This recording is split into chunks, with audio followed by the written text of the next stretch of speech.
Hello students and welcome back to my channel science with Anjali. आज हम chapter 3 heat and temperature के topic को discuss करेंगे। Within a short में। जिसमें आज एक शॉर्ट पे मैं कवर करूंगी पूरा हीट एंड टेम्परेचर के टॉपिक को एक्सप्लेनेशन के साथ, नोट्स के साथ, और इससे रिलेटेड जो भी न्यूमेरिकल्स आते हैं आज हम उसको भी देखेंगे। तो चलिए विदाउट वेस्टिंग टाइम जल्दी से स्टार्ट करते हैं। तो देखिए, सबसे पहले तो हीट एंड टेम्परेचर की बात करें तो हमको ये जानना ज़रूरी है कि हीट का मतलब क्या होता है। तो बेसिकली हीट क्या होता है? Heat is a form of energy. सबसे पहली बात तो आपको पता होना चाहिए कि हीट जो होता है एक फॉर्म ऑफ एनर्जी है that flows from a hotter object to a colder object due to difference in temperature. ठीक है, क्या बोल रहा है वो कि हीट एक ऐसा फॉर्म ऑफ एनर्जी है that flows from a hotter object to a colder object. अब हॉटर ऑब्जेक्ट से कोल्डर ऑब्जेक्ट कैसे होता है? जैसे for example, when a hot cup of tea is kept on a table, heat flows from the hot tea to the cooler surrounding until both reach the same temperature। अब देखो, अगर in short में आपको बताऊं ना, ये heat कैसे cooler object से, मतलब हॉटर ऑब्जेक्ट से कैसे कोल्डर ऑब्जेक्ट में ट्रांसफर होता है। देखिए, आप क्या करें, एक चाय लिए, एक चाय का कप लिए। वो गरम, हमारा जो चाय का जो कप होता है वो क्या होता है, गरम होता है। उसको क्या करते हैं, हम टेबल में रख देते हैं। ठीक है, अब आप एक चीज देखो कि जो टी का जो ये जो कप होता है वो, उसका जो सरफेस होता है वो गर्म होता है। ठीक है, एज कंपेयर टू जो हम टेबल का सरफेस, और टेबल पे रखें, और टेबल का जो सरफेस क्या होता है वो होता है ठंडा होता है ना। ये एग्जांपल में यही बताया गया है कि अ hot cup of tea is kept on a table, मतलब कि एक गर्म चाय का कप कहाँ रखा गया है, टेबल में रखा गया है। ठीक है, अब हीट ट्रांसफर कैसे होता है, अब आप देखना कि गरम चाय का जो कप होता है, जब आप उसको टेबल में रखते हो तो धीरे धीरे टेबल का भी जो सराउंडिंग होता है, जो टेबल का जो सरफेस होता है ना, वो गर्म होने लग जाता है ना। तो इसका मतलब क्या हुआ कि हीट क्या हुआ, flows from hot tea to the cooler surrounding. कहाँ से गया, गरम चाय के कप से वो कहाँ जा रहा है, ठंडे एरिया में जा रहा है ना। हमारा टेबल तो पहले से गर्म नहीं होता है, हमने गरम चाय का कप कहाँ रखा, टेबल में रखा। ठीक है, तो धीरे धीरे क्या होगा कि जो हॉट, जो ये जो टी है, ये जो हीट है ना, कप की जो हीट है, जो गर्म चीज है, वो धीरे धीरे टेबल में ट्रांसफर होने लग जाएगी, है ना। तो जिसके कारण क्या होता है, टेबल का सरफेस भी आप देखोगे क्या होता है, थोड़ा सा गर्म होने लग जाता है। इसका मतलब क्या होता है कि until reach the both same temperature, है ना। दोनों का टेम्परेचर कैसे हो जाता है, सेम हो जाता है। कैसे सेम हो जाता है, जब आप कोई भी कप को, आप खुद देखना, अगर आपके पास गर्म दूध का ग्लास है या चाय का कप है, आप उसको टेबल पे रखते हो तो कुछ समय बाद देखोगे कि टेबल क्या हो जाता है, गर्म हो जाता है ना। टेबल का सरफेस क्या हो जाता है, गर्म हो जाता है। ठीक है, और दोनों का टेम्परेचर, मतलब कप का टेम्परेचर और टेबल का टेम्परेचर क्या रहता है, सेम रहता है। इसी को क्या बोलते हैं, हम हीट बोलते हैं। ठीक है, मतलब heat is a form of energy, एक एनर्जी है दैट फ्लोज मतलब फ्लो हो रही है ना, एक जगह से दूसरी जगह जा रही है, from a hotter object to a colder object. ये बात भी सही है कि हॉटर ऑब्जेक्ट से कोल्डर ऑब्जेक्ट में जा रही है, ये भी हमने देख लिया, due to a difference in temperature, क्योंकि दोनों का टेम्परेचर क्या होता है, डिफरेंस होता है। हाँ, ये भी सही है, क्योंकि कप का टेम्परेचर अलग था क्योंकि वो गर्म था, और सरफेस का टेम्परेचर भी क्या था, ठंडा था, है ना। क्योंकि टेबल गर्म थोड़ी ना होता है, टेबल का सरफेस तो ठंडा होता है। लेकिन जब कोई भी हॉटर ऑब्जेक्ट को जब मैं टेबल पे रखी, है ना, चाहे वो ग्लास हो, गर्म ग्लास का, दूध का वाला ग्लास हो, या चाय का कोई कप हो, उसको जब मैंने टेबल पे रखा तो क्या हुआ, टेबल भी धीरे धीरे क्या हो गया, गर्म होने लग गया। मतलब हीट क्या हुआ, फ्लो हुआ। कहाँ से फ्लो हुआ, हॉट टी कप से कोल्डर सराउंडिंग में। कोल्डर सराउंडिंग मेरा कौन था, टेबल था, है ना। और क्या हुआ, until reach the same temperature, मतलब वो दोनों क्या हो जाते हैं, फिर सेम टेम्परेचर में होने लग जाते हैं। कैसे, आप जब सरफेस, टेबल का सरफेस को छुओगे तो वो भी क्या होता है, हल्का सा गर्म होता है ना। और वही कप का भी क्या होता है, कप तो ऑलरेडी गर्म रहता है, लेकिन सरफेस भी क्या हो जाता है, गर्म हो जाता है टेबल का। वो यही बोल रहा है। तो चलिए एक शॉर्ट में देख लेते हैं, heat is a form of energy. Yes, heat is a form of energy, it flows from a higher to a lower temperature, higher से लोअर टेम्परेचर में जाता है। अब हीट का ऐसा यूनिट भी होता है, हीट का ऐसा यूनिट क्या होता है, जूल। ठीक है, जिसको हम कैपिटल जे से डिनोट करते हैं। अब नेक्स्ट है टेम्परेचर। देखो टेम्परेचर क्या होता है, अभी हमने हीट जान लिया कि हीट तो समझ में आ गया कि एक फ्लो ऑफ एनर्जी है जो हॉटर से कहाँ जाती है, कोल्डर सरफेस में जाती है। अब ये टेम्परेचर मतलब क्या होता है, देखो temperature is a physical quantity. सबसे पहली बात तो आपको ये पता होना चाहिए कि साइंस में ये फिजिकल क्वांटिटी होती है that measures the degree of hotness and coldness of a body. ठीक है, ये बात भी सही है। टेम्परेचर हमारा क्या काम करता है, टेम्परेचर हमारा क्या करता है कि कोई चीज़ कितनी गर्म है या कोई चीज़ कितनी ठंडी है उसको क्या करता है, नापने का काम करता है। ठीक है, जैसे for example ice has a low temperature. ठीक है, आइस का क्या होता है, टेम्परेचर कम होता है। ठीक है, तो हमको कैसे पता चला, जब मैंने टेम्परेचर से उसको नापा, है ना। बहुत अलग अलग टाइप के क्या होते हैं, थर्मामीटर आते हैं, है ना। तो हम कैसे नापते हैं टेम्परेचर को, अलग अलग थर्मामीटर से नापते हैं। ठीक है, अलग अलग टाइप के थर्मामीटर के स्केल्स होते हैं। ठीक है, मैं आपको भी सिर्फ समझाने के लिए बता रही हूँ, है ना। तो हम किसी भी टेम्परेचर को कब नापते हैं, या तो जब हमको किसी गर्म चीज़ को नापना रहता है या तो ठंडी चीज़ को नापना रहता है। जैसे एग्जाम्पल में क्या बोला, ice has a low temperature. Ice का टेम्परेचर क्या होता है, लो होता है, -डिग्री पे होता है। और boiling water has a high temperature. Boiling water का टेम्परेचर 100 डिग्री सेल्सियस होता है, तो हाँ उसका टेम्परेचर भी क्या है, सबसे ज़्यादा है ना। तो हमने जब किसी चीज़ को क्या करा, नापा, उसी को हम क्या बोलते हैं, टेम्परेचर। अब चाहे वो हॉट चीज़ों को नापूं मैं या तो मैं ठंडी चीज़ को नापूं। ठीक है, अब इसके ना टेम्परेचर के कुछ कॉमन यूनिट्स भी होते हैं। जैसे डिग्री मतलब सेल्सियस, सबसे पहला जो इसका टेम्परेचर का जो पहला डिग्री हमको या यूनिट देखने को मिलेगा वो है सेल्सियस। ठीक है, दूसरा है केल्विन जिसको हम कैपिटल के से डिनोट करते हैं और ये ऐसा यूनिट होता है टेम्परेचर का। ठीक है, नेक्स्ट है फ़ारेनहाइट जिसको हम कैपिटल एफ से डिनोट करते हैं। अब Galileo is called the father of modern physics या father of science etcetera. In 1593 created the first thermoscope. Okay, Galileo हमारे ऐसे पहले साइंटिस्ट थे जिसको हम क्या बोलते हैं, फादर ऑफ मॉडर्न फिजिक्स बोलते हैं, साथ ही साथ फादर ऑफ साइंस भी बोलते हैं, और उनको और भी फादर ऑफ के नेम से उनको जाना जाता है। ओके, साइंस की फील्ड में। और साथ ही साथ इन 1593 में उन्होंने फर्स्ट थर्मोस्कोप को क्या किया था, क्रिएट किया था, मतलब बनाया था। अब जैसा कि अभी हमने पढ़ा कि टेम्परेचर को हमको डिफरेंट टाइप के टेम्परेचर को क्या होता है, अलग अलग चीज़ों से नापना रहता है ना। तो क्या होता है, कैसे नापते हैं, मैंने क्या बताया, डिफरेंट के स्केल्स होते हैं। तो अब हम पढ़ेंगे स्केल्स ऑफ टेम्परेचर। ठीक है, तो there are 3 popular scales for measuring temperature. 3 प्रकार के ऐसे स्केल होते हैं टेम्परेचर नापने के लिए। सबसे पहला होता है केल्विन, दूसरा होता है सेल्सियस और तीसरा होता है फ़ारेनहाइट। केल्विन को कैपिटल के से डिनोट करते हैं, सेल्सियस को कैपिटल सी से डिनोट करते हैं, फ़ारेनहाइट को कैपिटल एफ से डिनोट करते हैं। ठीक है, अब इसमें मेन चीज़ जो हमको जानने की है वो ये है कि बेसिकली ये स्केल। ठीक है, अब ये हमारा स्केल है सेल्सियस, फ़ारेनहाइट और केल्विन। ठीक है, अब ये जो स्केल्स होते हैं ना, ये अलग अलग प्रकार के टेम्परेचर को क्या करते हैं, नापने का काम करते हैं। ठीक है, ये मैंने इनके सिंबल बता दिए आपको।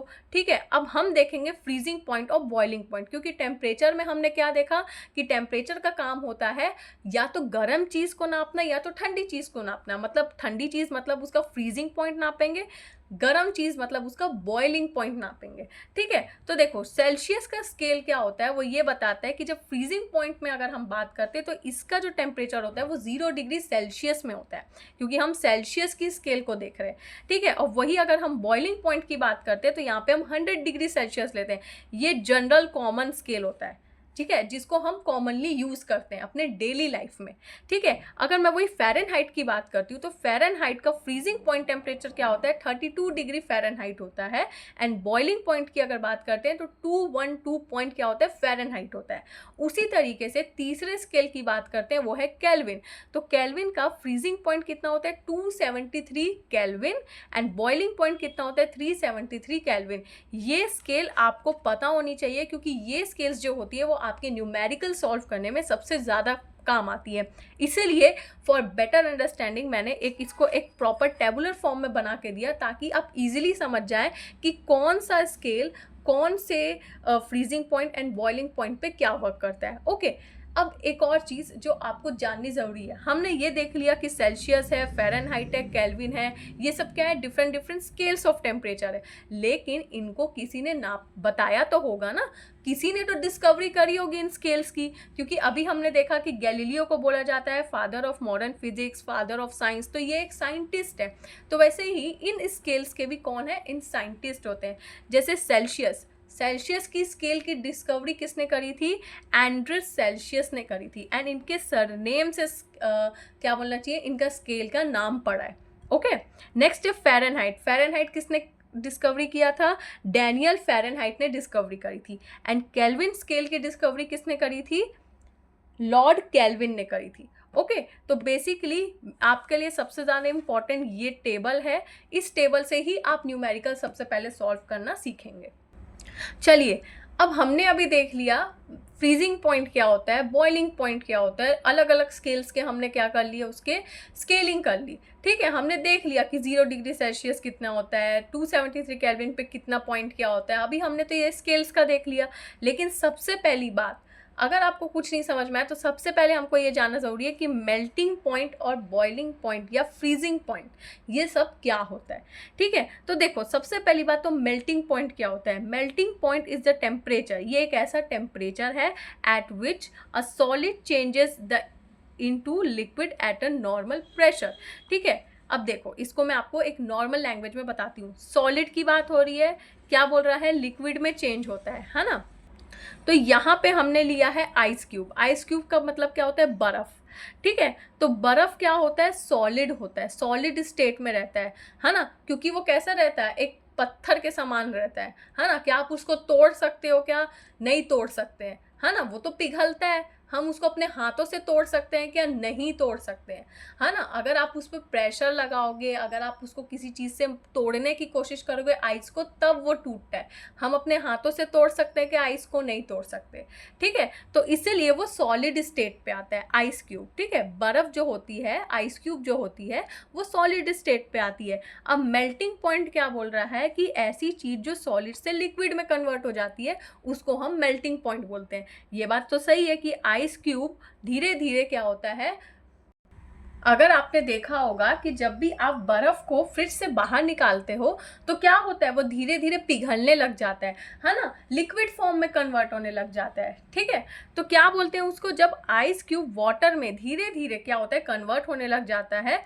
ठीक है, तो उसको हम क्या बोलते हैं, मेल्टिंग पॉइंट बोलते हैं। अब देखो मेल्टिंग पॉइंट क्यों बोल रहे हैं, क्योंकि यहाँ पे एक तो पहली चीज़ तो ये ठंडी है ना, ठंडी है। तो इसका जो होगा -डिग्री सेल्सियस पे कहीं ना कहीं वो सॉलिड बना होगा, मतलब आइस क्यूब बना होगा। और धीरे धीरे क्या होता है, ये लिक्विड में कन्वर्ट होने लग जाता है, मतलब वाटर के फॉर्म में।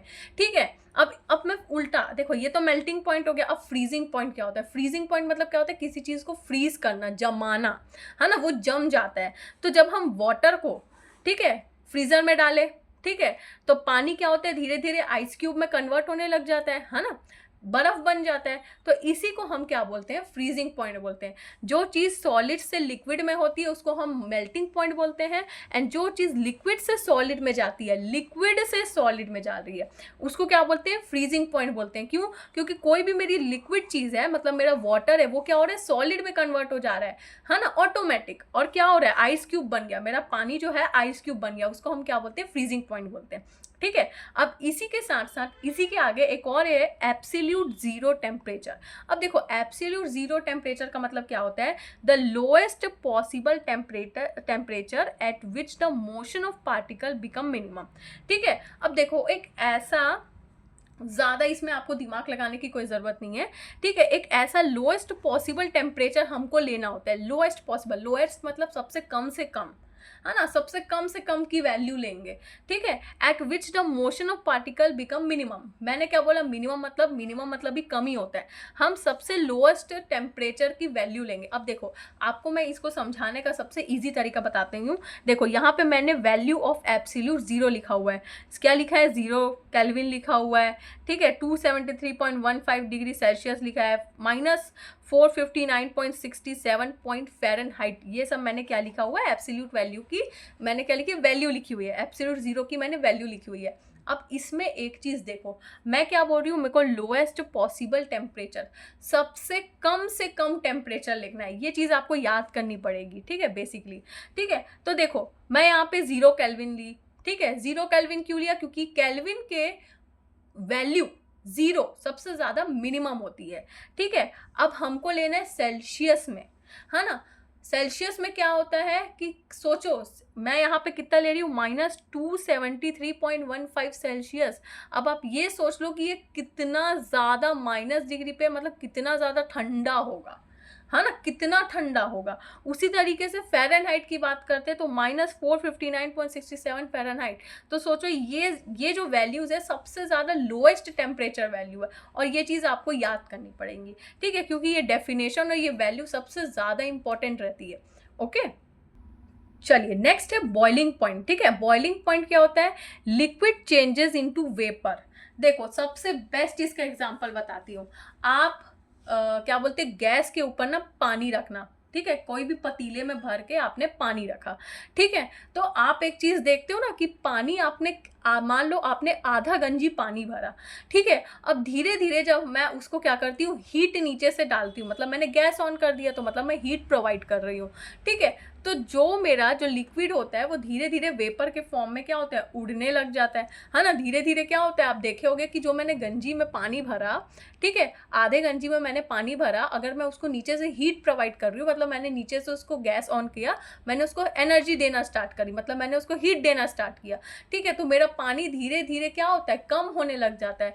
तो ये जो कम हो रहा है इसका मतलब क्या होता है, वेपराइजेशन हो रहा है, वहां पे वेपर, ठीक है, मेरा जो लिक्विड होता है वो वेपर फॉर्म में कन्वर्ट होने लग जाता है, मतलब उड़ने लग जाता है, गैस के फॉर्म में उड़ने लग जाता है ना। हमारा पानी क्या होता है, धीरे धीरे गैस के फॉर्म में उड़ने लग जाता है। तो हम अब उसको ये तो नहीं बोल सकते कि मेरा पानी उड़ गया, है ना, ऐसे तो नहीं बोल सकते। तो लिक्विड क्या होता है, वेपर, है ना, उड़ रहा है, वो गैसियस फॉर्म में कन्वर्ट हो रहा है, गैसियस स्टेट में कन्वर्ट हो रहा है, तो उसको हम क्या बोलते हैं, वेपर। ये वर्ड दिया गया है, उसको हम क्या बोलते हैं, वेपर फॉर्म में कन्वर्ट हो जाता है ना। लिक्विड क्या होता है, वेपर फॉर्म में कन्वर्ट हो जाता है, उसको हम बॉइलिंग पॉइंट बोलते हैं। जैसे water boils at 100 degree Celsius, ठीक है, जैसे मैंने क्या बताया कि आपने कोई आधा गंजी पानी भरा, ठीक है, उसमें उबाल आने लग गया। अब उबाल आने से क्या होगा, धीरे धीरे आप आधे घंटे बाद देखोगे ना कि पानी की जो आपका जो क्वांटिटी आपने डाली थी आधा गंजी, वो धीरे धीरे कम होने लग जाती है।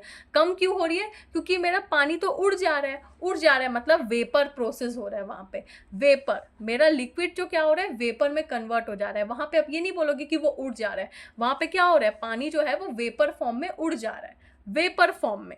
ये वर्ड है, तो ये वर्ड आपके लिए सबसे ज़्यादा इंपॉर्टेंट है ना। हम साइंस पढ़ रहे हैं तो हमको साइंटिफिक टर्म्स थोड़े से यूज़ करने पड़ेंगे।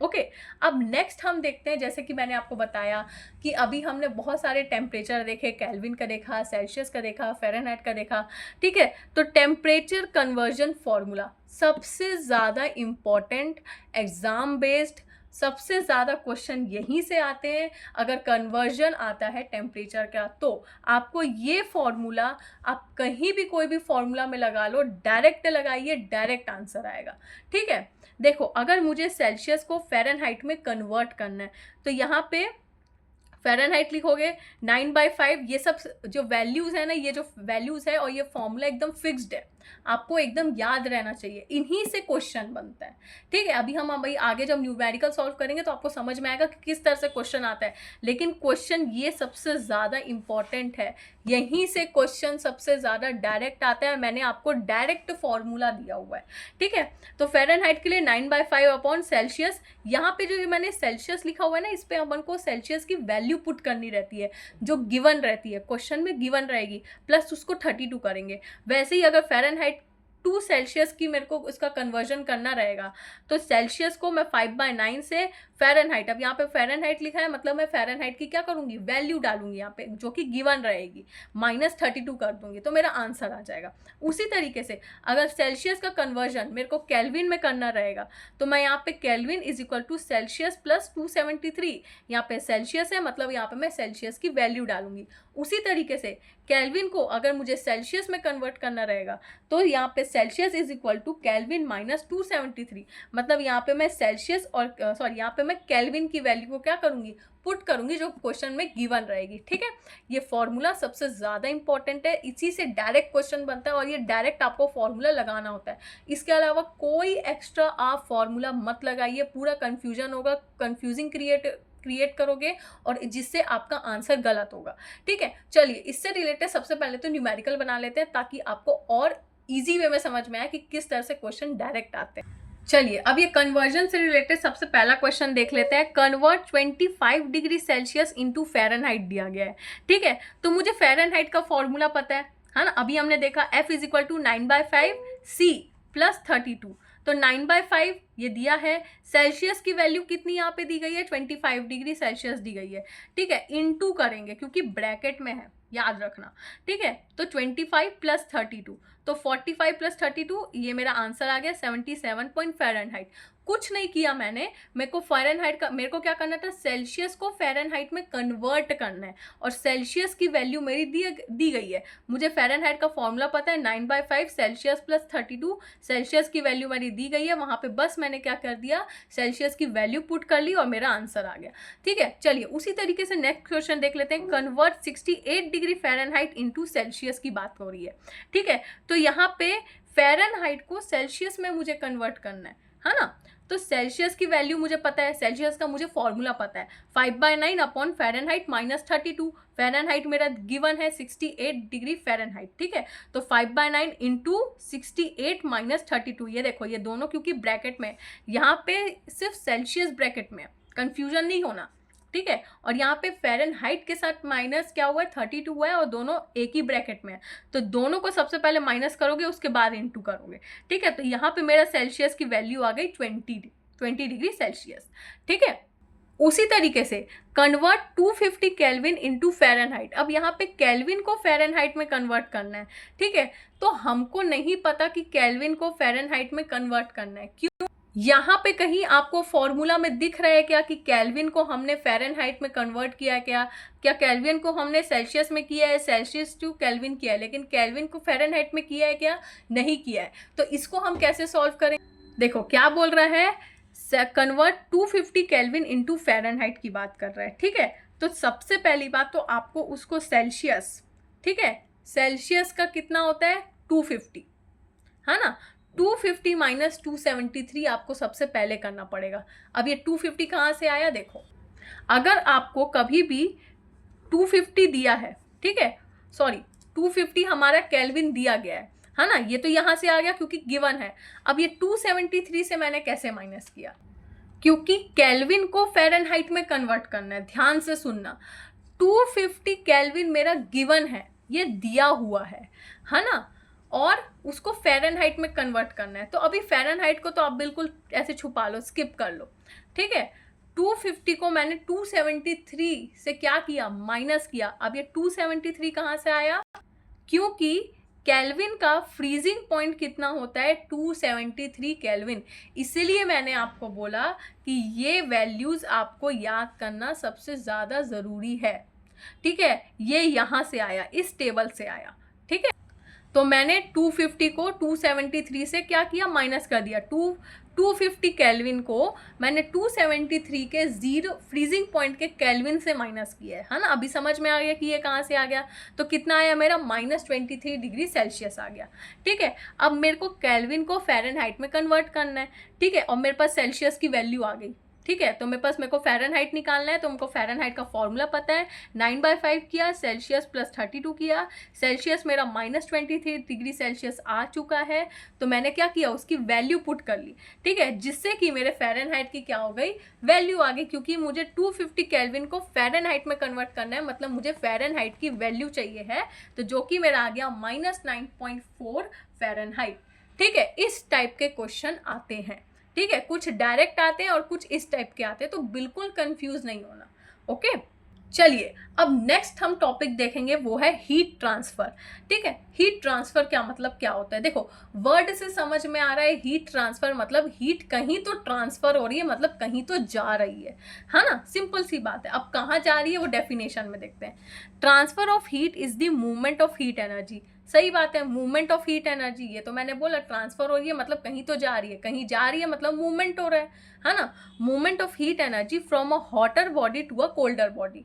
अभी हमने हीट का डेफिनेशन देखा था, तो उसने भी यही बोला था कि हीट एक ऐसी फॉर्म ऑफ एनर्जी है जो हॉटर से कोल्डर के सराउंडिंग में जाती है। तो हीट ट्रांसफर भी क्या होगा, सिंपल सी बात है ना भाई, हीट का तो मूवमेंट हो रहा है ना। तो हीट का मूवमेंट हो रहा है मतलब वो हिल रहा है, कहीं तो जा रहा है, तो कहाँ जा रहा है, हॉटर बॉडी से कोल्डर बॉडी में जा रहा है, वही चीज़ है। हॉटर बॉडी से, गर्म चीज से ठंडी जगह पे जाता है। ठीक है, बॉडी मतलब यहाँ पे कुछ भी हो सकता है, आपका कोई भी सब्सटेंस हो, टेबल हो, सरफेस हो, कुछ भी हो, है ना, हम उसको बॉडी बोलते हैं। बॉडी मतलब हमारा शरीर नहीं होता है, बॉडी मतलब होता है कोई भी सब्सटेंस, मटेरियल। ठीक है, अब ना ये भी 3 प्रकार के होते हैं। हीट ट्रांसफर जो होता है ना वो 3 प्रकार का होता है। कैसे होता है, अब देखो, अगर मैं डायरेक्ट बोलूंगी कि हॉटर से कोल्डर में जा रहा है, तो ऐसे कैसे मान लूँ कि हॉटर से कोल्डर में जा रहा है, अलग अलग बॉडी क्या बने बोला, बॉडी का मतलब होता है मटेरियल, तो अलग अलग मटेरियल से ट्रांसफर हो रहा है ना, तो अलग अलग मटेरियल के क्या होते हैं, अलग अलग उसको 3 पार्ट में हम क्या कर दिए, डिवाइड कर दिए। सबसे पहला है कंडक्शन, दूसरा है कन्वेक्शन और तीसरा है रेडिएशन।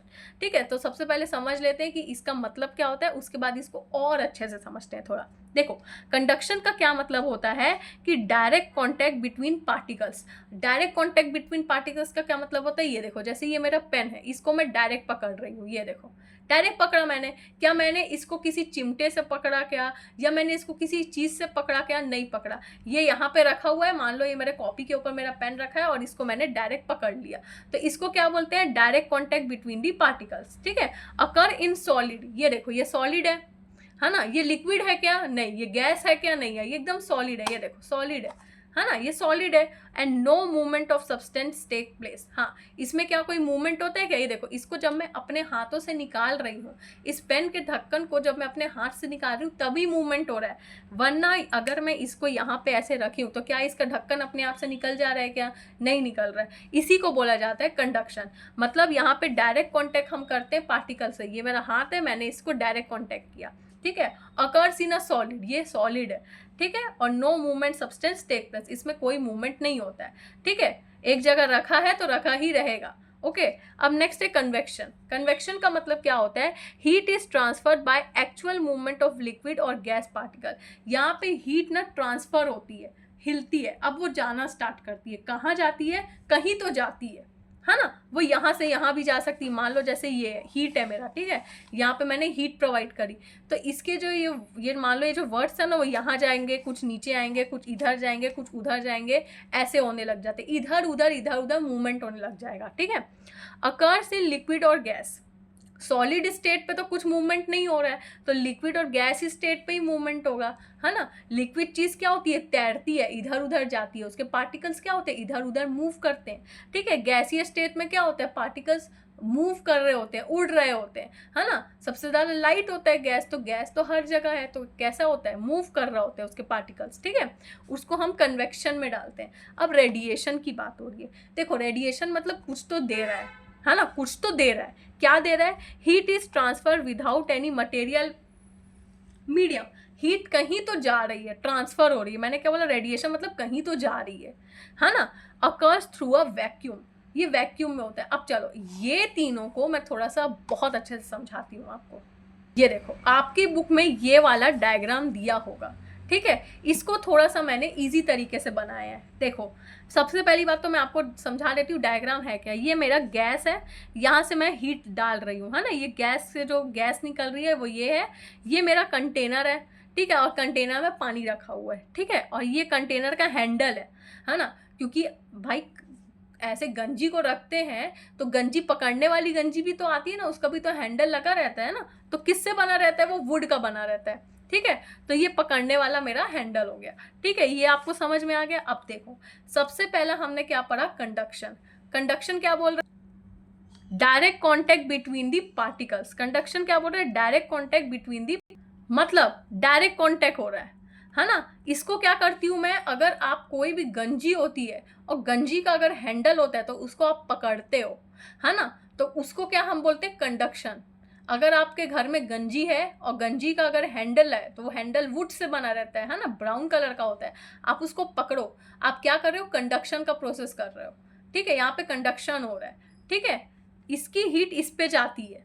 अब कैसे जाती है, देखो आपने गंजी रखा, गंजी में हैंडल है ना, तो आप देखोगे जब आप धीरे धीरे गंजी में अगर पानी उबाल आने लग जाता है तो ये जो हैंडल होता है ना ये भी गर्म हो जाता है, तो हीट कहाँ से ट्रांसफर हुई, यहाँ से हीट कहाँ गई, यहाँ पे गई, ये वाली हीट यहाँ गई, है ना। हीट कहाँ से ट्रांसफर हो रही है, यहाँ से यहाँ हो रही है, तो इसको हम क्या बोलते हैं, कंडक्शन, है ना। डायरेक्ट कॉन्टैक्ट होता है, क्योंकि मैं तो इसको पकड़ी तो मुझे गर्म लगा तो डायरेक्ट कॉन्टैक्ट हुआ, ठीक है, अब बात करते कन्वेक्शन। देखो कन्वेक्शन क्या बोल रहा है, heat is transfer by actual movement of liquid और गैस पार्टिकल। ठीक है, इसको मतलब देखो नीचे से मैंने क्या करा, हीट प्रोवाइड किया, है ना, नीचे से मैंने हीट को प्रोवाइड कर दिया। ये देखो यहाँ से क्या जा रही है, हीट गई मेरी, ठीक है, ये मेरी हीट गई। ठीक है, अब धीरे धीरे उबाल आने लग गया, तो पानी के जितने भी पार्टिकल्स होंगे नीचे ऊपर मूवमेंट करने लग जाएंगे। अब हमेशा देखे होगे कि पानी जब बॉईल होता है तो हल्का सा ऊपर ऊपर ऊपर ऊपर ऐसे छलकने लग जाता है ना। तो इसका मतलब क्या होता है, पार्टिकल्स मूव कर रहे होते हैं। और पार्टिकल्स कैसे मूव करते हैं, ऊपर के पार्टिकल्स नीचे आते हैं, नीचे के पार्टिकल्स ऊपर मूव करने लग जाते हैं। ठीक है, तो इसी को हम क्या बोलते हैं, कन्वेक्शन बोलते हैं। मतलब हीट ट्रांसफर हो रही है, एक्चुअल मूवमेंट हो रहा है इसका। अब वो चाहे लिक्विड फेस पे हो चाहे वो गैसियस फेस पे हो, मूवमेंट हो रहा है। इसी को हम क्या बोलते हैं, कन्वेक्शन बोलते हैं। रेडिएशन मतलब क्या होता है, हीट ट्रांसफर हो रही है ना। देखो कुछ हीट यहाँ पे जा रही है। देखो आप जब गैस को ऑन करते हो, ठीक है, आप ये देखो मेरा कंटेनर है, मैंने गैस ऑन करा, तो ज़रूरी है क्या कि पूरी जो आप गैस ऑन करते हो एकदम सिम को टेच कर देना। ठीक है, तो क्या एकदम ऐसे डायरेक्ट हीट जाती है क्या, नहीं, कुछ इधर भी स्प्रेड होती है ना। एक ऐसा सर्कल सा नहीं बन जाता है, जब ये देखो ऐसे ऐसे यहाँ पे आपने ऐसे हीट ट्रांसफर किया, फिर वो ऐसे फैल जाती है ना। कैसे फैल जाता है गैस हमारा जब हम ऑन करते हैं, है ना। तो उसी तरीके से क्या होता है, ये देखो हीट कहाँ जाने लग गई, कुछ हीट बाहर जाती है और कुछ हीट सरफेस पे जाती है। इसी को क्या बोलते हैं, रेडिएशन बोलते हैं। मतलब हीट ट्रांसफर होता है विदाउट एनी मटेरियल मीडियम। मतलब यहाँ पे अगर उसको मीडियम नहीं मिलेगा, मीडियम मतलब कुछ भी सपोर्ट के लिए, तो वो यहीं से यहाँ भी ऐसे बाहर भी निकलते रहेगी। इसी को हम क्या बोलते हैं, रेडिएशन। कंडक्शन, ठीक है, जो डायरेक्ट कॉन्टेक्ट से होता है। कन्वेक्शन जिसमें एक्चुअल मूवमेंट होता है। और रेडिएशन मतलब यहाँ पे हीट ट्रांसफर होती है, जा रही होती है, कहीं भी जा रही होती है, पर जा रही होती है। ठीक है, वो बाहर भी जा सकती है, ठीक है, और वो कंटेनर के पास भी जा सकती है। चलो अब ना हीट एनर्जी तो हमको समझ में आ गया। अब इसके ना कुछ यूनिट भी होते हैं, हर एक एनर्जी के अपने अपने यूनिट होते हैं। तो हीट एनर्जी का unit 1 kilo calorie, 1 kilo calorie में 1000 कैलोरी होती है। ठीक है, ये सब वैल्यू आपको याद करनी सबसे ज़्यादा इंपॉर्टेंट है।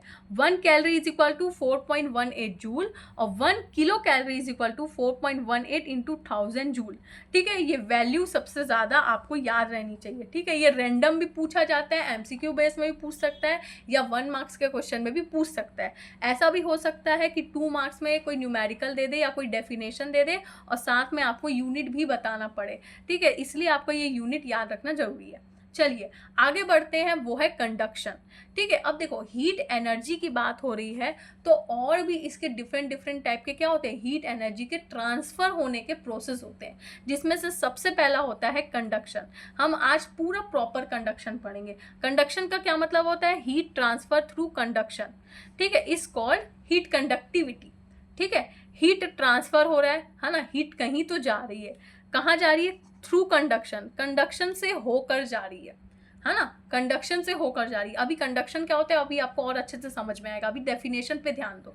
हीट कहीं तो जा रही है, ठीक है, कंडक्शन से होके जा रही है, उसको हम क्या बोलते हैं, हीट कंडक्टिविटी बोलते हैं। अब ये जनरली 3 प्रकार के होते हैं। सबसे पहला इंसुलेटर, दूसरा है पुअर कंडक्टर और एक होता है कंडक्टर। ये नाम आपने सुना भी होगा। ठीक है, चलिए देखते हैं कि ये होता क्या है। देखो इंसुलेटर का मतलब क्या होता है, material that do not allow heat to pass through. Insulator का क्या मतलब होता है कि ऐसी चीज जिसमें हीट ट्रांसफर होती ही नहीं है ना, हीट ट्रांसफर होती ही नहीं है। हीट मतलब ट्रांसफर ही नहीं हो पाएगी, मतलब जाएगी नहीं, है ना, ट्रांसफर ही नहीं हो पाएगी। जैसे रबर हो गया, प्लास्टिक हो गया, कॉर्क हो गया, एसेट्रा। अच्छा रबर को देखना, आप ना कभी भी ट्राई करना, ठीक है, घर में छोटे हो लेकिन फिर भी आप कभी भी अपने रबर को जला के देखोगे। ठीक है, अगर आप रबर को जलाओगे ना, ठीक है, करना मत ऐसे घर में, ठीक है, जस्ट एग्जाम्पल के लिए बता रही हूँ मैं। ठीक है, रबर को कभी भी हम जला के देखेंगे ना तो हीट ट्रांसफर होती है क्या, नहीं होती है, रबर तो जलने लग जाता है ना। अगर मैं हीट प्रोवाइड करती हूँ रबर में तो रबर क्या होता है, धीरे धीरे जलने लग जाता है। ट्रांसफर हो रही है क्या, नहीं, कहीं और जा रही है क्या, कहीं नहीं जा रही है, वो क्या कर दे रही है, मेरे मटेरियल को जला दे रही है। प्लास्टिक को जला के देखेंगे तो प्लास्टिक जलने लग जाता है ना, कैसे अजीब सा धुआं आने लग जाता है। तो हीट ट्रांसफर हो रही है क्या? नहीं हो रही है। कॉर्क, कॉर्क देखे हो ना क्या होता है, ठीक है। कॉर्क कैसा रहता है? एक ऐसी वुडन का रहेगा, वुडन का रहता है, वुडन टाइप का रहता है। तो उसमें हीट ट्रांसफर होती है क्या? नहीं होती है, बिल्कुल नहीं होगी, है ना, क्योंकि एक तो वो दो क्या होते हैं, सॉलिड टाइप के होते हैं, है ना। तो हीट ट्रांसफर इतनी आसानी से होती नहीं है, ठीक है। अब पुअर कंडक्टर मतलब क्या होता है? Material that allow heat to pass through them very slowly. यहाँ पे हीट ट्रांसफर होता है, हीट जाती है, पास होती है ना। हीट जाती है लेकिन बहुत धीरे धीरे जाती है, धीरे धीरे जाएगी, ठीक है। जैसे ग्लास हो गया, वाटर हो गया, वुड हो गया। अब देखो कोई भी कांच का ग्लास आप देखोगे, ठीक है, अगर कांच के ग्लास में आपने कांच का ग्लास लिया, उसको आप गरम करें, है ना, हम गैस के ऊपर उसको गरम करें, तो उसका जो गरम है ना वो डायरेक्ट इतने जल्दी गरम नहीं होता है, धीरे धीरे गरम होता है, गरम होने में टाइम लगाता है। पानी, पानी भी क्या, अगर आप एकदम ऐसे गंजी में पानी रख देते हो तो क्या तुरंत गर्म हो जाता है क्या? नहीं, 10-15 मिनट रुकना पड़ता है ना हमको गर्म होने के लिए, उसमें बॉईल आने के लिए। तो क्या होता है, हीट क्या हो रहा है, धीरे धीरे पास हो रहा है, धीरे धीरे काम कर रहा है, धीरे धीरे एनर्जी जा रही है। वैसे ही वुड को ले लो, ठीक है, अगर मुझे कोई भी लकड़ी को जलाना है तो क्या अगर मैं लकड़ी में आग लगाती हूँ तो क्या इतने जल्दी लग जाती है क्या? नहीं लगती है ना, टाइम लगता है आग लगाने के लिए, है ना। या तो हम मिट्टी तेल डाल के अगर डायरेक्ट जला लेते हैं तो वो अलग बात है, लेकिन अगर मैं बिना मिट्टी तेल के अगर वुड को जलाऊंगी तो मुझे टाइम लगेगा, है ना। लकड़ी अगर सूखी भी होगी तो भी मुझे टाइम लगेगा हीट को क्या होता है आग लगाने में, वुड को आग लगाने में। तो हीट का ट्रांसफर क्या हो रहा है, बहुत धीरे धीरे हो रहा है, इसको बोला जाता है पुअर कंडक्टर, ठीक है। अब नेक्स्ट है कंडक्टर। कंडक्टर क्या बोलते हैं? Material that allow heat to pass through them easily, easily पास हो जाएगा, इजीली गर्म हो जाएंगी चीज़ें, जैसे कॉपर, एल्यूमिनियम, आयरन, सिल्वर। अब देखो एल्यूमिनियम की बात करते हैं, हमारे घर में, सबके घर में एल्यूमिनियम का बर्तन होता है ना, एक एल्यूमिनियम का बर्तन होता है। आप उसको तुरंत गैस पे रखो, देखना तुरंत गर्म हो जाएगा, 2 मिनट 1 मिनट के अंदर गर्म हो जाएगा, ठीक है। तो इसका मतलब क्या होता है कि हीट जल्दी जा रही है, हीट जल्दी पास हो गई किसी भी मटेरियल से, इसी को बोला जाता है कंडक्टर। और इसी को बोला जाता है, ये तीनों को मिला के क्या बोला जाता है, हीट कंडक्टिविटी बोली जाती है, ठीक है।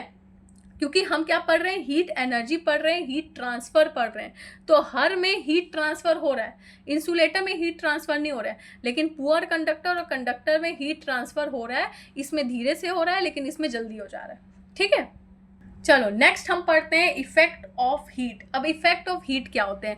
इफेक्ट ऑफ हीट भी हमको 3 प्रकार के देखने को मिलते हैं। सबसे पहली बात तो इंक्रीज इन टेम्परेचर, दूसरा है एक्सपेंशन ऑफ मैटर और तीसरा है चेंज ऑफ स्टेट। देखो अब मैं बता रही हूँ इफेक्ट ऑफ हीट का मतलब क्या होता है। अगर मैं हीट पढ़ रही हूँ, है ना, मैंने आपको बताया हीट हीट में बार बार बोल रही हूँ, कुछ तो हो रहा होगा ना, ठीक है। अब मैंने क्या पढ़ा, सबसे पहली बात तो हीट को अगर हम कहीं भी डालते हैं तो हीट गर्म हो जाती है चीज़ें, वो या तो ट्रांसफ़र हो जाती है, कुछ तो करती है ना। अगर हम मैं गर्म चीज़ भी हीट एनर्जी प्रोवाइड कर रही हूँ तो कुछ तो होता है, लेकिन क्या होता है ये तो हमको अभी तक नहीं पता, है ना। मैंने देख लिया इंसुलेटर, कंडक्टर और पुअर कंडक्टर की चीज़ों में भी क्या होता है ये भी चलो समझ में आ गया, लेकिन बेसिक जो इफेक्ट है, जो मेन चीज़ है हीट की, वो क्या होती है। तो ये ना 3 प्रकार में डिवाइड है। सबसे पहला है इंक्रीज इन टेम्परेचर, सबसे पहले हम इसको पढ़ेंगे। इंक्रीज इन टेम्परेचर मतलब जब टेम्परेचर बढ़ा होता है ना। तो क्या बोलते हैं, when a substance absorb heat its temperature rises. For example water becomes hot when heated. देखो क्या बोला मैंने, इंक्रीज इन टेम्परेचर, क्या हो रहा है, आपने हीट प्रोवाइड किया, है ना। देखो आप गैस ऑन करो, उस पर आपने अपने गंजी में पानी रखा, ठीक है, गंजी में पानी रखा, जितना भी पानी रखा वो मैटर नहीं करता है, ठीक है, पानी रखा, ठीक है। मैंने क्या किया, हीट को प्रोवाइड किया, जिससे क्या हो गया, मेरा पानी क्या हो गया, गर्म होने लग गया, है ना। अब मेरे को पानी को 5 मिनट में गर्म करना है, तो मैं क्या करूँगी, टेम्परेचर को क्या करती हूँ, बढ़ा देती हूँ ना, है ना। स्टोव को हम क्या कर देते हैं, बढ़ा देते हैं। तो क्या किया मैंने, इंक्रीज इन टेम्परेचर, मैंने क्या किया, उसको हीट को बढ़ा दिया। तो हीट बढ़ा दिया तो टेम्परेचर तो बढ़ा ना उसका। जो पानी जल्दी गर्म ना होके कम टाइम में गर्म हो रहा था, अब मैंने क्या कर दिया, हीट उसको क्या कर दिया, बढ़ाया, उसका टेम्परेचर बढ़ाया, जिससे क्या होगा कि जो मेरा सब्सटेंस है, मतलब जो मेरा पानी है, वो क्या करेगा, हीट को एब्जॉर्ब कर लेगा, है ना। गर्म मैंने चीज़ को, हीट को मैंने क्या करा, गैस ऑन किया, ठीक है, गैस मैंने एकदम रखी तेज पे, तो पानी क्या करता है, बहुत जल्दी गर्म होने लग गया, तो टेम्परेचर भी बढ़ गया उसका, है ना, टेम्परेचर बढ़ गया, इंक्रीज इन टेम्परेचर बोल रहे, टेम्परेचर भी बढ़ गया, ठीक है। और जो मेरा सब्सटेंस है, जो मतलब मेरा पानी है, वो जल्दी जल्दी हीट को एब्जॉर्ब करने लग जाएगा। तो जल्दी जल्दी जब हीट को एब्जॉर्ब करने लग जाएगा, जब हीट लेने लग जाएगा, तो जल्दी जल्दी क्या होगा, गर्म होने लग जाएगा। इसी को बोला जाता है इंक्रीज इन टेम्परेचर, ठीक है। अब इसका ना एक फॉर्मूला होता है, मैंने आपको इसका डेरिवेशन ना बता के एकदम शॉर्ट में मैंने आपको इसका फॉर्मूला बता दिया। इसका फॉर्मूला है S is equal to Q upon M S del T. यहाँ पे S क्या है, अपना प्रोपोर्शनैलिटी कांस्टेंट है, टेम्परेचर क्या है, चेंज इन टेम्परेचर है, ठीक है। और ऐसा यूनिट इसका स्पेसिफिक हीट का क्या है, जूल पर किलोग्राम पर केल्विन, जूल पर किलोग्राम पर केल्विन, जूल पर किलोग्राम पर केल्विन, ठीक है। ये फॉर्मूला है, एकदम जनरल फॉर्मूला है और एकदम बेसिक फॉर्मूला है, ठीक है। इससे न्यूमेरिकल्स बनते हैं, इसीलिए मैंने आपको ज़्यादा कन्फ्यूजन ना क्रिएट करके मैंने इसका डायरेक्ट आपको फॉर्मूला ही दे दिया, ठीक है। क्योंकि ये जो है इसकी डायरेक्ट हम वैल्यू पुट करके न्यूमेरिकल सॉल्व करेंगे, इसलिए मैंने आपको डायरेक्ट फॉर्मूला से ही समझा दिया, ठीक है। चलिए कैसे, सबसे पहले जान लेते हैं। इससे पहले, इसके न्यूमेरिकल को जानने से पहले आपको जानना जरूरी है हीट कैपेसिटी क्या होता है। अभी हम इंक्रीज इन टेम्परेचर का टॉपिक पढ़ रहे हैं, है ना, अभी 2 टॉपिक और बचे हैं, अभी हम इसका पढ़ रहे हैं। तो हीट कैपेसिटी क्या होता है, heat capacity is the amount of heat required to raise the temperature of a body 1 degree Celsius, और केल्विन की बात करें तो 1 केल्विन, ठीक है। मतलब ऐसा हीट जिसमें मुझे अमाउंट ऑफ हीट चाहिए, बहुत सारा हीट चाहिए, required to raise the temperature को बढ़ाने के लिए मुझे इतनी हीट चाहिए, इतनी एनर्जी चाहिए कि मैं क्या करूँ, किसी भी टेम्परेचर को क्या कर लूँ, बढ़ा लूँ, है ना, कोई भी सब्सटेंस के लिए, अब चाहे वो 1 डिग्री सेल्सियस पे काम करे या 1 केल्विन पे काम करे। तो इसका एक फॉर्मूला होता है, हीट कैपेसिटी का भी फॉर्मूला है, क्या है, heat capacity is equal to mass into specific heat, मतलब m इंटू एस, है ना। इसका भी क्वेश्चन आता है, इसका भी न्यूमेरिकल सॉल्व करेंगे, ये न्यूमेरिकल और इसका न्यूमेरिकल सॉल्व करेंगे, डायरेक्ट क्वेश्चन आते हैं, ठीक है। इसलिए मैंने आपको डायरेक्ट फॉर्मूला ही लिख दिया, ज़्यादा कुछ उतना एक्सप्लेनेशन की नीडेड नहीं है, इसलिए मैंने आपको डायरेक्ट इसका क्या कर दिया, फॉर्मूला दे दिया, जो मेन चीज़ है ना, हमको मेन चीज़ पे वर्क करना है अभी, ओके। तो ये एक तो ये फॉर्मूला है, और एक दूसरा मेरे को फॉर्मूला क्या मिला, m इंटू एस, मतलब मास इंटू स्पेसिफिक हीट, ठीक है। अब इसका ऐसा यूनिट क्या होता है, जूल पर केल्विन, सॉरी जूल पर सेल्सियस, ठीक है। और स्पेसिफिक हीट इसका क्या है, जूल पर केजी पर सेल्सियस, और इसका क्या है, जूल पर सेल्सियस, ठीक है। फटाफट से सबसे पहले तो हीट कैपेसिटी का एक न्यूमेरिकल सॉल्व कर देते हैं। Find the heat capacity of a 2 kg of a iron block having specific heat capacity 450 joule kilogram kelvin, ठीक है।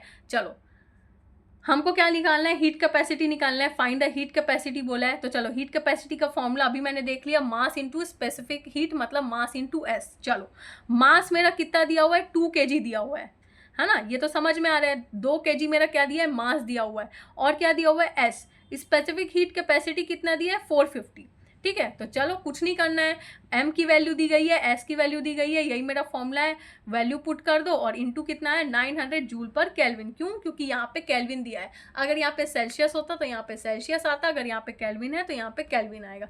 तो ये मेरा डायरेक्ट आंसर आ गया, ठीक है। अब देखो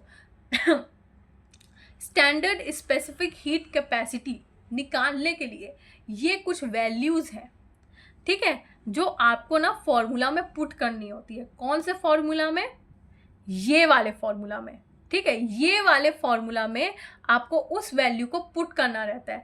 अब ये स्टैंडर्ड स्पेसिफिक हीट कैपेसिटी क्या है, ये S, ये जो एम एस डेल टी है ना, ये S जो है वो है स्टैंडर्ड स्पेसिफिक हीट कैपेसिटी है। ये कभी कभी क्वेश्चन में गिवन रहता है और कभी कभी क्वेश्चन में नहीं दिया रहता है, तो ये वैल्यू आपको जाननी ज़रूरी है। वाटर का, एल्यूमिनियम का, कॉपर का, आयरन का और सिल्वर का, इतनी वैल्यू सबसे ज़्यादा इंपॉर्टेंट है और इसको याद रखना सबसे ज़्यादा ज़रूरी है, ठीक है।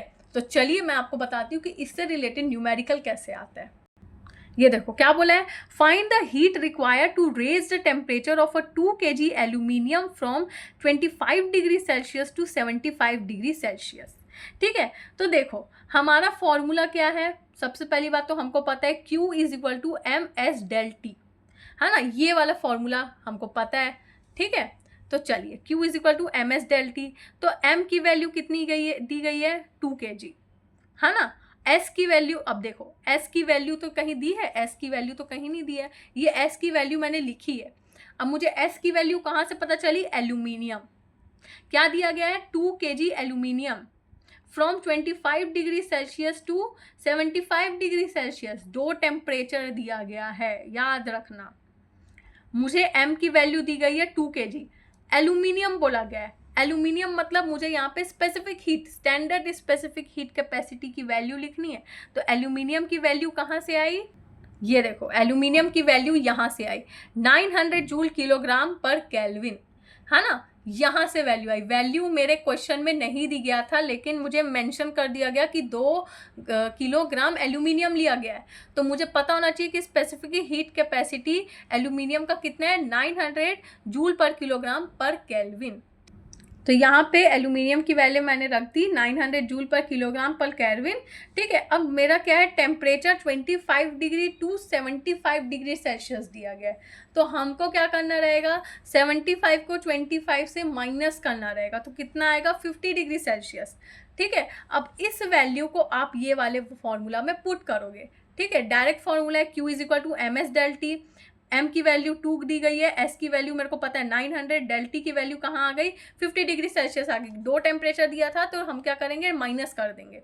ठीक है, 50 डिग्री सेल्सियस आ गया, मैंने सॉल्व किया तो क्या आ गया, 9000 जूल। ठीक है, 9000 जूल। अब देखो यहाँ पे मैंने लिखा है 9 इंटू 10⁴ जूल। देखो आपका ये वाला आंसर भी सही है, ये वाला भी आंसर सही है। अगर ये इतना आंसर आ जाता है, क्योंकि हमने डायरेक्ट इनटू किया, तो क्यू की वैल्यू कितनी आ गई, 9000 जूल आ गई। आपका ये भी सही है, लेकिन अगर आपको इसको और शॉर्ट में लिखना है, क्योंकि यहाँ पे 4 जीरो है ना, 4 जीरो है, तो 9 इंटू 10⁴ 4 क्यों, क्योंकि 4 जीरो है और जूल। ये भी सही है, ये भी सही है, दोनों सही है। अगर आपको इसमें भी लिखना है इसका और फाइनल आंसर आप ऐसा भी दिखा सकते हो, दोनों सही है, नहीं तो यहाँ तक भी पूरा सही है। ठीक है, तो ये हमारा इस टाइप के क्वेश्चन आएंगे। ओके, इसलिए आपको हर एक आपको मैंने जो भी अभी टेबल में बताया, वाटर का, एल्यूमिनियम का, कॉपर का, आपको ये सब की वैल्यू पता होनी चाहिए। नेक्स्ट है equivalent temperature of a mixture.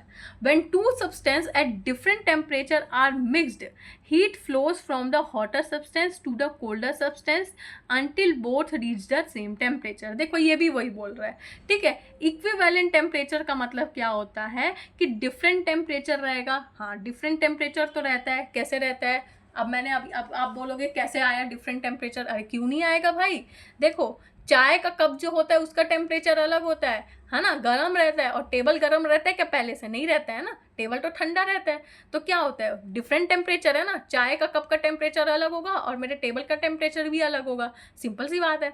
अब क्या बोल रहा है कि हीट फ्लो कहाँ से होता है, हॉटर सब्सटेंस से कोल्डर सब्सटेंस में जाता है। ये भी मेरे को पता है कि हीट कहाँ से ट्रांसफर होता है, हॉटर सब्सटेंस से कोल्डर सब्सटेंस में जाता है, until both reach the same temperature.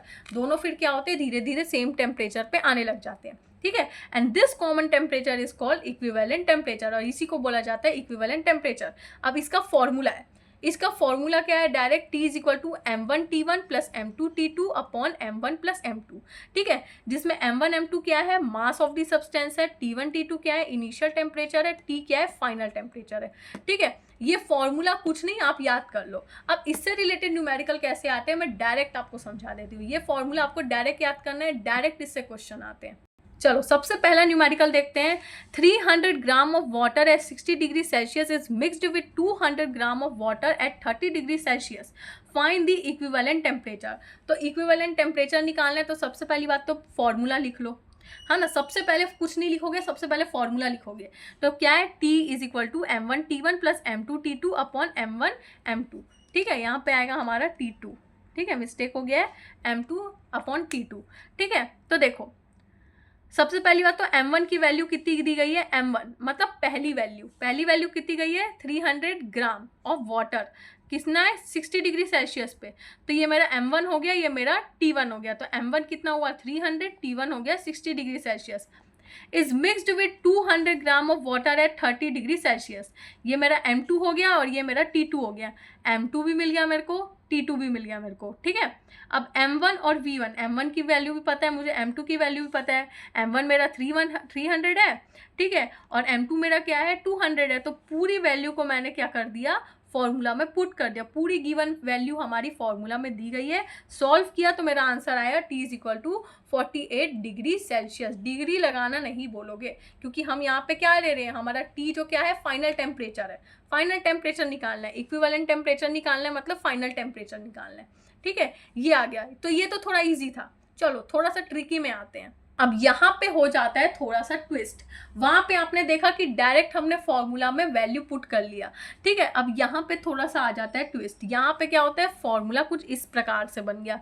यहाँ पे क्या हो गया, M1S1 आ गया, T1 माइनस T आ गया, M2S2 T माइनस T2। थोड़ा सा फॉर्मूला क्या हो गया, घुमा दिया गया। अब देखो इसका सबसे पहली बात तो क्वेश्चन कैसे आता है। क्वेश्चन अगर समझ में आ गया तो हमको समझ में आ जाता है भाई फॉर्मूला को कैसे लगाना है। 200 gram of water at 80 degree Celsius is mixed with 300 gram of water at 20 degree Celsius, find the final temperature. है ना, फाइनल टेम्परेचर निकालने बोल रहा है। देखो 200 ग्राम ऑफ वाटर की बात कर रहा है, ये मेरा M1 आ गया, 80 डिग्री सेल्सियस ये मेरा T1 आ गया, है ना, ये मेरा M1 आ गया, ये मेरा T1 आ गया, सिंपल सी बात है। Is mixed with 300 gram of water at 20 degree Celsius, ये मेरा M2 आ गया, ये मेरा T2 आ गया। M1 मेरा 200 ग्राम, T1 मेरा 80 डिग्री सेल्सियस, M2 मेरा 300 ग्राम, T2 मेरा 20 degree Celsius. Find the final temperature. Final temperature मतलब T की वैल्यू निकालनी है, ठीक है। तो चलो फॉर्मूला मेरे को पता है, M1S1 T1 minus T, M2S2 T minus T2, कुछ नहीं करना है। 200 M1 की वैल्यू, S1 की वैल्यू नहीं दी है तो हम नहीं लिखेंगे। यहाँ पे कहीं S1 की वैल्यू दी गई है क्या, कहीं नहीं दी गई है, कहीं कुछ नहीं दिया गया है। मेरे को पता है वाटर का 200 ग्राम दिया गया है 80 डिग्री सेल्सियस पे, तो कहीं कुछ एक्स्ट्रा लिखने की जरूरत नहीं है आपको, ठीक है। 200 मेरा M1 मिल गया, ठीक है। T1 मेरा कितना है, 80 है, माइनस T, क्योंकि T की तो वैल्यू निकालनी है, फाइनल टेम्परेचर तो मुझको पता नहीं है ना, तो T को T लिखेंगे, ठीक है। फिर उसके बाद M2 मेरा कितना है, 300 ग्राम है, T की वैल्यू अगेन मेरे को पता नहीं है, माइनस 20 डिग्री सेल्सियस जो कि मेरा T2 है। सॉल्व किया तो आंसर मेरा T की वैल्यू कितने आई, 44 डिग्री सेल्सियस आई। तो यहाँ पे भी मेरा फाइनल टेम्परेचर आ गया। देखो दोनों का फॉर्मूला में, दोनों फॉर्मूला ऑलमोस्ट क्या बता रहे हैं, फाइनल टेम्परेचर बता रहे हैं, है ना, फाइनल टेम्परेचर बता रहे हैं, लेकिन थोड़ा सा फॉर्मूला बस घुमा दिया गया। तो ये चीज़ आपको ध्यान रखना है कि जहाँ पे फाइनल टेम्परेचर अगर निकालने बोलता है तो वहाँ पे आप क्या निकालोगे, ये वाले फॉर्मूला को यूज़ करोगे, ठीक है। और जहाँ पे इक्विवेलेंट टेम्परेचर निकालने बोलेगा तो आप ये वाले फॉर्मूला को यूज करोगे, ठीक है। तो कंफ्यूजन नहीं होना, इसलिए मैंने दोनों ही फॉर्मूला से आपको समझा दिया। चलो नेक्स्ट इफेक्ट ऑफ हीट में क्या पढ़ेंगे हम। अभी हमने इंक्रीजिंग टेम्परेचर को पढ़ लिया। नेक्स्ट है एक्सपेंशन ऑफ मैटर। एक्सपेंशन मतलब क्या होता है, फैलता है, चीजें एक्सपैंड होती है, फैलती है ना। कोई रबर बैंड है, रबर बैंड को आप खींचते रहते हो, खींचते रहते हो, खींचते रहते हो, तो क्या होता है, खींच रहे हो ना, फैल रही है चीजें, तो क्या होता है एक टाइम आने के बाद वो धीरे धीरे खुद भी फैलने लग जाती है। तो उसी को क्या बोलते हैं, expansion of matter. Expansion of matter क्या बोलते हैं, most substance expand when heated and contract when cooled. देखो क्या होता है सॉरी, जब हम किसी भी चीज़ पे मतलब हीट अप्लाई कर रहे हैं, ठीक है। जैसे मैंने अभी आपको बहुत अच्छा एग्जांपल दिया, रबर बैंड। रबर बैंड को आप खींच रहे होते हो, है ना, मान लो कोई टाइट रबर बैंड है, ठीक है। अब हमें उसको धीरे धीरे खींचना स्टार्ट करी, खींचना स्टार्ट करी, खींचना स्टार्ट करी, एनर्जी दिया, है ना, मेरी शरीर की एनर्जी जा रही है ना उस पर, मतलब हीट भी जा रही है। आप देखोगे रबर बैंड को आप खींचते रहोगे ना अपने हाथ पे, तो हाथ गर्म होने लग जाता है ना। हमारा हाथ क्या होता है, गर्म होने लग जाता है धीरे धीरे, ठीक है। तो आपने किसी रबर बैंड को खींचते जाओगे तो रबर बैंड भी गर्म होने लग जाता है, हाथ भी गर्म होने लग जाता है, ठीक है।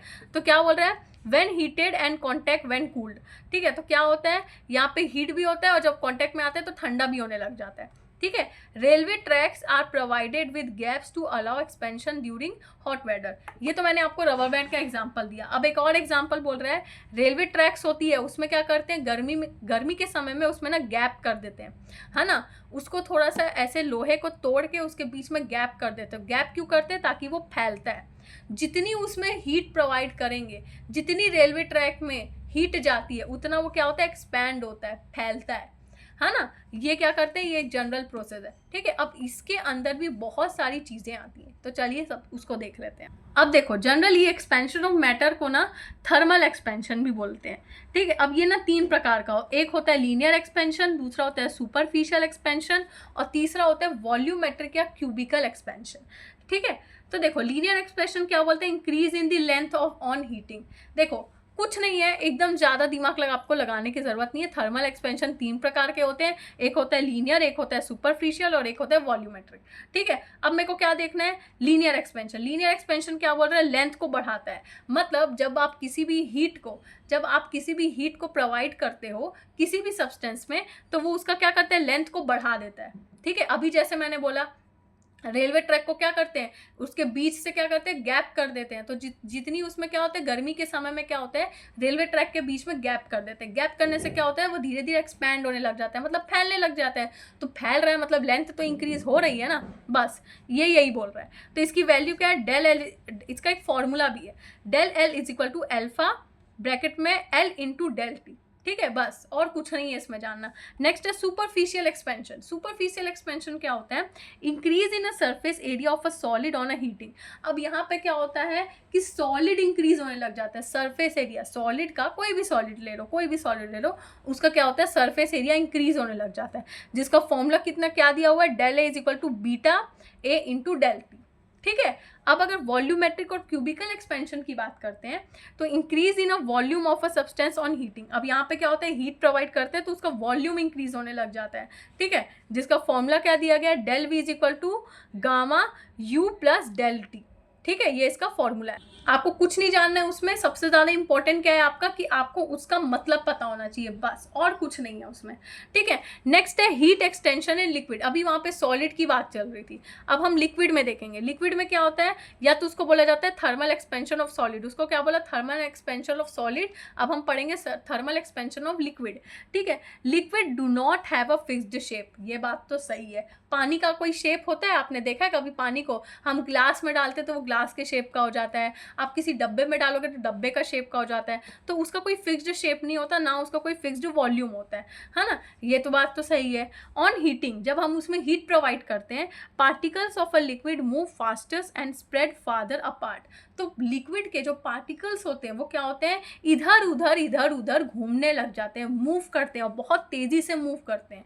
ठीक है, जैसे मैंने अभी क्या बताया कि आप जब पानी को उबालते हो तो उसके पार्टिकल्स कैसे देखे हो, उबाल आते तो कैसे बबल्स आने लग जाते हैं। बबल्स आते हैं मतलब क्या होता है कि उसके जो पार्टिकल्स है वो सबसे ज़्यादा फास्टर मूव कर रहे होते हैं। ठीक है, वॉल्यूम ऑफ अ लिक्विड क्या होता है, धीरे धीरे फिर इंक्रीज होने लग जाता है। ठीक है, अब इसका भी एक फॉर्मूला है, इसका फॉर्मूला क्या है, real expansion is equal to apparent expansion plus real expansion. ठीक है, ये फॉर्मूला है। ठीक है, तो मेन चीज़ आपको ये जानना ज़रूरी है कि थर्मल एक्सपेंशन क्या होता है और इसका एक नॉर्मल सा फॉर्मूला है। ओके, नेक्स्ट देख लेते हैं हीट एक्सपेंशन इन गैसेस। अभी हमने सॉलिड में देखा, अभी हमने फिर लिक्विड में देखा। ठीक है, अब हीट एक्सपेंशन गैसेस में कैसे होता है। ठीक है, तो गैसेस में कैसे होता है, when a gas is heated it volume increases. जब कोई भी हम किसी भी गैस को क्या करते हैं, हीट प्रोवाइड कर रहे होते हैं, तो उसका वॉल्यूम भी क्या होता है, इंक्रीज होने लग जाता है। जैसे फॉर एग्जाम्पल, नहीं समझ में आया, a hot air balloon rises because the heated air inside expands and become lighter. आपने हॉट एयर बलून को देखा है ना, तो हॉट एयर बलून में क्या होता है, नीचे से हम क्या करते हैं, हीट प्रोवाइड करते हैं, है ना, नीचे से हीट प्रोवाइड करें तो क्या होता है, उसका जो धीरे धीरे जो गुब्बारा है जो ऊपर बन रहा होता है वो धीरे धीरे उड़ने लग जाता है। क्यों उड़ रहा है, क्योंकि उसके जो पार्टिकल्स हैं वो गैसियस स्टेट में है, मतलब फैले हुए हैं, है ना, सब जगह फैले हुए हैं। ठीक है, और बहुत हल्के हैं। हल्के होने के कारण क्या हो रहा है कि जब मैं उसमें धीरे धीरे हीट प्रोवाइड कर रही हूँ तो हीट क्या करती है, उनके पार्टिकल्स को और ऊपर की तरफ क्या करती है, उड़ाने लग जाती है, मूव धीरे धीरे क्या करती है, बढ़ाने लग जाती है, मूव कराने लग जाती है। तो हॉट एयर बलून देखे होगे आप कि ऊपर क्या होता है, हवा में उड़ता है। कैसे उड़ता है, ऐसे उड़ता है। जब मैं धीरे धीरे क्या करती हूँ, उसमें हीट प्रोवाइड करती हूँ तो धीरे धीरे उसके पार्टिकल्स क्या होते हैं, मूव करने लग जाते हैं। मूव करने से क्या होता है, जो मेरा हॉट एयर बलून है वो धीरे धीरे मूव करने लग जाता है एयर में, है ना। तो ये होता है heat expansion in gases. Last है चेंज ऑफ स्टेट। अब चेंज ऑफ स्टेट का मतलब क्या होता है, heat can change the physical state of a substance. देखो इसको अगर मैं सिंपल शॉर्ट लैंग्वेज में अगर आपको बताऊं ना, देखो इसमें क्या होता है, कोई भी आपका सब्सटेंस है, ठीक है, वो धीरे धीरे अपने स्टेट को चेंज करने लग जाता है। अब स्टेट को कोई कैसे चेंज कर सकता है, छत्तीसगढ़ या मध्य प्रदेश थोड़ी ना है जो स्टेट को चेंज करेगा। ठीक है, क्या होता है यहाँ पे सॉलिड, लिक्विड और गैस, हमारे कितने टाइप के स्टेट्स ऑफ मैटर होते हैं, तीन प्रकार के होते हैं। कौन कौन से? सॉलिड, लिक्विड और गैस। अब ये कैसे चेंज करते हैं, चलो देख। मैंने क्या बताया अभी, हमारे तीन प्रकार के स्टेट्स होते हैं। सॉलिड, सॉलिड का क्या होता है, जिसका शेप क्या होता है, फिक्स्ड होता है। ये देखो जैसे ढक्कन है, ये ढक्कन का शेप क्या है, फिक्स्ड है ना। क्या इसको मैं तोड़ के कुछ और बना सकती हूँ क्या? नहीं तोड़ सकती इतने आसानी से, है ना। दूसरा ढक्कन बना सकती हूँ क्या तोड़ के नहीं बना सकती, ठीक है। तो इसका फिक्स्ड शेप है और फिक्स्ड वॉल्यूम है। लिक्विड का कोई फिक्स्ड वॉल्यूम, कोई फिक्स्ड शेप नहीं होता है। उसी तरीके से गैस का भी कोई फिक्स्ड शेप और फिक्स्ड वॉल्यूम नहीं होता है, ठीक है। लेकिन फिर भी ये स्टेट अपना कैसे चेंज करते हैं, चलो। जैसे फॉर एग्जाम्पल मेल्टिंग की बात करते हैं। कोई भी अगर सॉलिड लिक्विड में चेंज हो जाता है, कैसे चेंज होता है कोई भी सॉलिड लिक्विड में? आप देखिए आइस क्यूब होता है हमारा, बर्फ किस में चेंज हो जाता है, पानी में बदल जाता है। पानी में बदल जा रहा है मतलब आइस क्यूब मेरा सॉलिड में लिक्विड में चेंज हो जा रहा है, ठीक है। फ्रीजिंग पॉइंट की बात करते हैं। वाटर को आप क्या करते हो, फ्रीजर में रखते हो तो बर्फ जम जाती है, तो क्या हो रहा है, लिक्विड से सॉलिड में चेंज हो जा रहा है ना। तो यहाँ पे चेंज ऑफ स्टेट हुआ कि नहीं हुआ, मतलब लिक्विड स्टेट सॉलिड में चेंज हो गया और यहाँ पे सॉलिड स्टेट लिक्विड में चेंज हो गया, ठीक है। जिसको हम बोलते हैं यहाँ पे मेल्टिंग और इसको बोलते हैं हम फ्रीजिंग पॉइंट, ठीक है।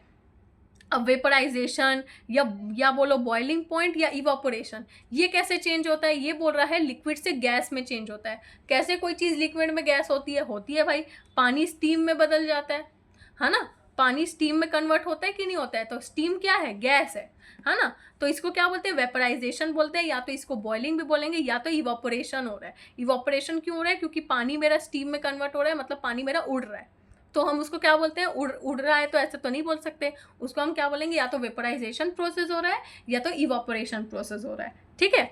अब नेक्स्ट है कंडेंसेशन। कंडेंसेशन का मतलब क्या होता है कि जब कोई भी गैसियस स्टेट क्या होता है, लिक्विड में चेंज होने लग जाता है, ओके। जैसे गैसियस स्टेट मतलब वाटर वेपर, कोई भी आपका वाटर वेपर या होता है वाटर ड्रॉपलेट्स में कन्वर्ट हो जाता है। अब कैसे वाटर ड्रॉपलेट्स में कन्वर्ट होता है, नहीं समझ में आया, चलो। प्रेशर कुकर देखे हो, प्रेशर कुकर में आपने मान लो आलू को उबालने रखा हुआ है, ठीक है। और आलू जब उबल रहा होता है तो नीचे क्या होता है, हम पानी डाल देते हैं आलू को उबालने के लिए, ठीक है। तो उसका पानी जो होता है वो ऊपर प्रेशर कुकर के सरफेस से टकराता है, ठीक है। अब जब वो प्रेशर कुकर के सरफेस से टकराता है तब वो गैसियस स्टेट पे होता है ना। जब वो उड़ रहा है, जब नीचे से मेरा पानी ऊपर जाने की कोशिश कर रहा होता है, बाहर निकलने की कोशिश करता है, ठीक है। जब सीटी बजती है प्रेशर कुकर की, तो आप देखना जब वो सीटी से जो जितना भी पानी जो चीज़ निकलती है वो कौन से फॉर्म में निकलती है, लिक्विड फॉर्म में निकलती है। मतलब वहाँ पे जो मेरा वेपर, जो गैस जो निकल रही है वो क्या होती है, ऊपर वाटर ड्रॉपलेट्स के फॉर्म में क्या होती है, कन्वर्ट होने लग जाती है और एक पानी की तरह ऊपर ऊपर बबल्स, है ना, हमारे सरफेस के ऊपर जमने लग जाता है। तो यहाँ पे क्या मैंने देखा कि गैसियस स्टेट जो होता है वो लिक्विड स्टेट में चेंज होने लग गया, मतलब वाटर वेपर मेरा वाटर ड्रॉपलेट्स में क्या हो जाता है, चेंज होने लग जाता है। चलो इसका एक और सरल सा एग्जाम्पल बताती हूँ। घर में आप दूध उबालोगे, ठीक है, दूध उबाल के आपने उसमें बॉईल आ गया और आपने उसको ढक के रख दिया, ठीक है। कुछ समय बाद, थोड़े आधे घंटे 15 मिनट बाद आप जब उसका ढक्कन खोलते हो तो आप देखते हो ना कि हमारा प्लेट के ऊपर क्या होता है, पानी जमा रहता है, थोड़ा सा क्या होता है, पानी जम जाता है। तो ये क्या हो रहा है कि वहाँ पे वाटर वेपर, जो दूध से वाटर वेपर जो निकल रहा है वो मेरे प्लेट के सरफेस से जाके टकरा रहा है और किस में कन्वर्ट हो जा रहा है, वाटर ड्रॉपलेट्स में कन्वर्ट हो रहा है। क्यों वाटर ड्रॉपलेट्स में कन्वर्ट हो जा रहा है, क्योंकि उसके पास कहीं जाने की जगह ही नहीं बची, सब तो पैक हो गया है, तो बेचारा कहाँ जाएगा, उड़ तो पाएगा नहीं, है ना, उड़ेगा नहीं, इवापोरेशन प्रोसेस तो हो नहीं रहा है। तो क्या होता है, धीरे धीरे वो लिक्विड फॉर्म में कन्वर्ट होने लग जाता है, ठीक है। इसी को बोला जाता है कंडेंसेशन प्रोसेस, ठीक है। अब नेक्स्ट है सब्लिमेशन प्रोसेस। अब देखो सब्लिमेशन प्रोसेस क्या होता है, कोई भी मेरा सॉलिड चीज़ गैसियस में कन्वर्ट होने लग जाता है। सबसे सरल और एक सबसे इजी एग्जांपल है इसका कैम्फर और नेपथलीन। कैम्फर को बोलते हैं कपूर, कपूर को देखे हो आप, कपूर को कभी भी जलाओगे, ठीक है, तो कपूर जब आप लेके आते हो तो सॉलिड स्टेट पे होता है ना, सॉलिड स्टेट पे रहता है। अब जब मैंने उसको धीरे धीरे जलाया, मतलब मैंने उसमें हीट डाली, तो धीरे धीरे क्या होता है, वो उड़ने लग जाता है। अब उड़ रहा है मतलब गैसियस स्टेट में क्या हो रहा है, कन्वर्ट होने लग जा रहा है, ठीक है। तो इसी को बोलते हैं सब्लिमेशन प्रोसेस। नेपथलीन बॉल, नेपथलीन बॉल को आप कोई भी बाहरी जगह पे रख दो, है ना, अलमारी में रखते हैं, अलमारी में रखते हैं या कहीं भी रख दो, बाथरूम में रख दिया, कहीं भी आप रख दो, ठीक है। तो नेप्थलीन बॉल क्या होता है, धीरे धीरे सॉलिड से क्या होता है, गैसियस में कन्वर्ट होने लग जाता है ना, धीरे धीरे उड़ने लग जाता है वो। तो इसको क्या बोलते हैं, सब्लिमेशन प्रोसेस बोलते हैं। सबसे बेस्ट और इसका इजी एग्जांपल कैम्फर मतलब कपूर, और नेप्थलीन जो हमारी नेप्थलीन बॉल्स होती है, इसका ये सबसे बेस्ट एग्जांपल है। चलिए, इसका हम लास्ट टॉपिक आज जो हम डिस्कस करेंगे वो है latent heat of fusion and latent heat of vaporisation. देखो लेटेंट हीट ऑफ फ्यूजन का मतलब क्या होता है, amount of heat required to convert 1 kg of a solid into liquid at its melting point without changing its temperature.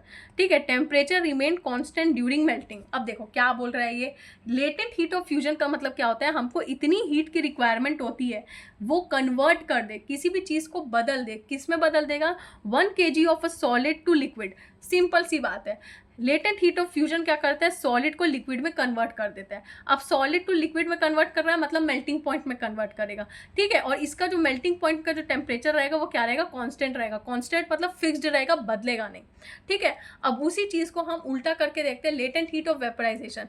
Latent heat of vaporisation में क्या हो रहा है, लिक्विड वेपर में चेंज हो जाएगा। वर्ड में ही देख लो, लेटेंट हीट ऑफ वेपराइजेशन मतलब हमारा लिक्विड वेपर में चेंज हो जाएगा, ठीक है। लिक्विड वेपर में चेंज हो गया, अब इसका भी वेपर में चेंज हो गया, तो इसका टेम्परेचर भी क्या होगा, कांस्टेंट होगा, मतलब फिक्स्ड होगा, ठीक है। बस दोनों में ये एक ही चीज अंतर है, इसमें है सॉलिड से लिक्विड में चेंज हो जाता है और इसमें लिक्विड से वेपर में चेंज हो जाता है, और कुछ अंतर नहीं है। और दोनों का टेम्परेचर क्या होता है, फिक्स्ड होता है। ओके, सो आई होप आपको मेरा आज का टॉपिक अच्छे से समझ में आया होगा। हीट एंड टेम्परेचर, ये देखिए ये सारे न्यूमेरिकल्स हैं। ओके, अगर आपको कोई भी न्यूमेरिकल्स में डाउट है तो आप डायरेक्ट पूछ सकते हैं, कमेंट सेक्शन में पूछ सकते हैं कि कोई डाउट हो। अगर आपको कोई भी टॉपिक से रिलेटेड कोई भी डाउट हो तो आप मेरे से डायरेक्ट पूछ लीजिए। अगर आपको कोई भी चैप्टर का डायरेक्ट अच्छे से और नोट्स चाहिए तो आप डायरेक्ट कमेंट सेक्शन में पूछ लीजिए। ओके, एंड आपको अगर ये चैप्टर पसंद आया हो तो प्लीज़ कमेंट सेक्शन में ज़रूर बताना, and please do like, share, comment and subscribe to my channel. Okay, and wait for the next video. Bye bye and take care.